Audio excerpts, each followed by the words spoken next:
Ayan, balik tayo sa may Rias para sa 14th station.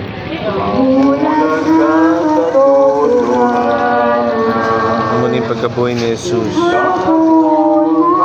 para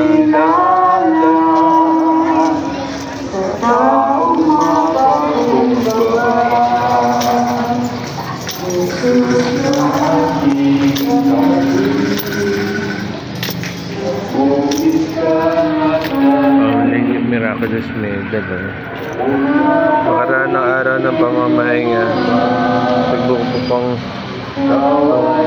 liwayway ng unang araw ng sa linggo, pumunta sa libingan ni Jesus si Maria Magdalena at isa pang Maria.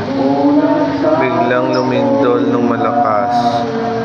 Bumaba mula sa langit ang isang anghel ng Panginoon. Ginulong ang batong nakatakip sa libingan at naupo sa ibabaw niyon.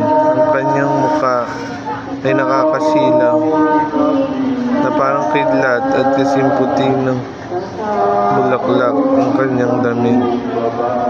Nanginginig sa takot ang mga bantay at nabulot ang may patay nang makita ang anghel. Ngunit sinabi nito sa babae, "Huwag kayong matakot. Alam kong hinahanap ninyo si Jesus na pinako sa krus. Wala na siya rito sapagkat siya'y muling nabuhay tulad ng kanyang sinabi. Hindi kayo tingnan niyo ang pinaglagyan sa kanya. Jesus, hindi maaaring mabulok ang iyong banal na bangkay sa libingan.